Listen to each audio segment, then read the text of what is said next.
Hello student, good morning. आज हम आपको क्लास 7 की हिस्ट्री का चैप्टर 2 पढ़ाने जा रहे हैं और इस चैप्टर का नाम है ईयरली मेडिवल पीरियड।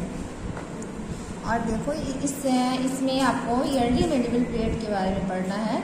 और देखिए हमारे इंडिया की बात हो रही है तो इंडिया में मेडिवल पीरियड स्टार्ट होता है 8th सेंचुरी से 18th सेंचुरी। और ये देखिए हमारे भारत में स्टार्ट तब से हो रहा है जब हर्षवर्धन का साम्राज्य नष्ट होता है, जब हर्षवर्धन का आपके किंगडम जो है डिक्लाइन हो जाते हैं 8th सेंचुरी में, तब से लेके मुगल एम्पायर के डिक्लाइन तक ये मेडिवल पीरियड रहता है। अब आपको देखना है कि हम मेडिवल पीरियड को 2 पार्ट्स में डिवाइड करते हैं। एक पहला है ईयरली मेडिवल पीरियड जो कि 8th से 12th सेंचुरी तक चलता है, और दूसरा है लेटर मेडिवल पीरियड जो 13th से 18th सेंचुरी तक चलता है। सबसे पहले हम इसमें आपके ईयरली मेडिवल पीरियड के बारे में पढ़ेंगे। उस समय उस ईयरली मेडिवल पीरियड में हमारे भारत में सबसे पावरफुल जो किंगडम हुए वो कौन से थे। सबसे पहले आपको नॉर्थ इंडिया के बारे में पढ़ना है। जब हम जाते उत्तरी भारत में, यहाँ पे देखिए नॉर्थ इंडिया में आपके हर्षवर्धन के डेथ के बाद नॉर्थ इंडिया में बहुत छोटे बहुत स्मॉल किंगडम्स आपस में बढ़ गए थे। जब हर्षवर्धन की डेथ होती तो वहाँ के जो आपके हर क्षेत्र के जो हर प्रांत के जो राजा होते हैं वो आपस में अपने साम्राज्य को उनसे अलग कर लेते हैं राज्य को, और वो अपने ही राज्य के खुद राजा बन जाते हैं और वो आपस में फाइट करते हैं कि हम एक विशाल साम्राज्य की स्थापना कर ले। इसी के समय हमारे भारत में कुछ ऐसे भी राज्य मिले हैं जहाँ वहाँ के राजा जो थे राजपूत थे। अब हमारे इतिहासकार और हमारे जो विद्वानों का मानना है कि राजपूत की उत्पत्ति कैसे होती है, राजपूत कहाँ से आते, किस तरह से वो भारत में आते हैं। तो हमारे कुछ विद्वानों का मानना है कि राजपूत सूर्यवंशी थे, यानी वो सन की फैमिली से बिलोंग करते थे, और कुछ का मानना था कि राजपूत जो होते हैं चंद्रवंशी थे और वो मून की फैमिली से बिलोंग करते थे। अब यहाँ पे देखिए सबसे जो इम्पोर्टेंट बात थी, सबसे जो इम्पोर्टेंट थ्योरी जो बात मानी गई, जो हमारे मानने के लायक थे हमारे, वो माना जाता है जिस तरह से हमारे भारत में कुछ विदेशी फॉरेनर आपके ट्राइब्स आते हैं, फॉरेनर आपकी जिसे जाति कहते हैं, कुछ विदेशी जातियां जो हमारे भारत में आती हैं जैसे कि हून, शाक, कुशन, गुजर वगैरह। इस तरह से राजपूत भी एक हमारे भारत में एक विदेशी जाति के रूप में हमारे भारत में आए और यहाँ के सेटल हो गए, और यहाँ आने के बाद उन्होंने भारत की सारी सामाजिक रीति रिवाजों को अपना लिया, वो भारत के स्थायी निवासी बन गए।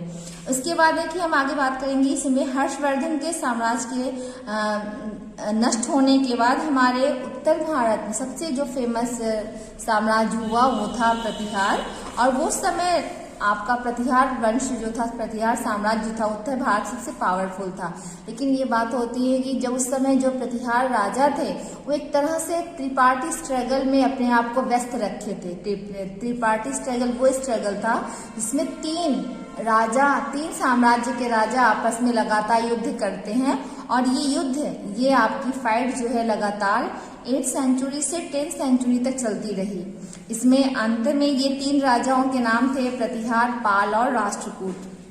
और ये फाइट कन्नौज यानी कन्नौज को अपने कैप्चर करने के लिए हुआ था, क्योंकि उस समय का जो हमारे ईयरली मेडिवल पीरियड में कन्नौज जो था एक बहुत इंपॉर्टेंट सिटी थी, क्योंकि कन्नौज जो था गंगा वैली पे आता था, यानी कि वहाँ की जो सॉइल होती थी बहुत ही फर्टाइल होती थी, और वहाँ पे आपके ट्रेड करने के लिए अच्छे आपके सोर्स मिलते थे, और वहाँ पे और भी बहुत सारे ऐसे मिनरल सोर्स वगैरह वहाँ पे बहुत ज़्यादा प्रोमिनेंट मात्रा में वहाँ पे मिलती थी। इसलिए क्या थे, सभी चाहते थे कि हम कन्नौज को अपने अंडर में कर ले।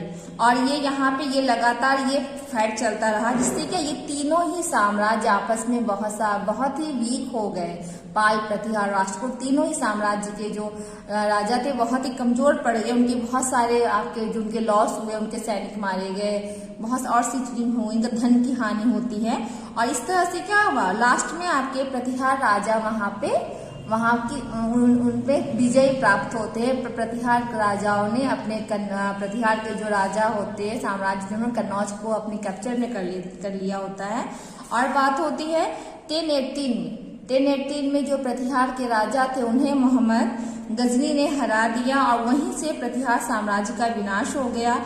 और उस समय जब 1018 में मोहम्मद गजनी हमारे भारत में आता तो उस समय हमारे भारत में जब ये तीनों साम्राज्य का विनाश हो जाता है तो वहाँ पे उस समय राजपूत राजा जो होते उस समय वो बहुत सारे पावरफुल होके हमारे सामने आते हैं। और ये राजपूत साम्राज्य उस समय बहुत तेजी से अपने साम्राज्य का विस्तार करता है। इसमें देखिए नाम आपके कुछ यहाँ पे कुछ राजपूत राजाओं के नाम की यहाँ पे नाम हो रही हैं। इसमें दिया है चंदेल। यहाँ पे चंदेल राजा जो होते थे वो बुंदेलखंड से बिलोंग करते थे। सोलंकी जो होते थे वो गुजरात से बिलोंग करते थे। परमार जो होते थे वो मालवा से बिलोंग करते थे। और चौहान जो होते थे वो दिल्ली और अजमेर से बिलोंग करते थे।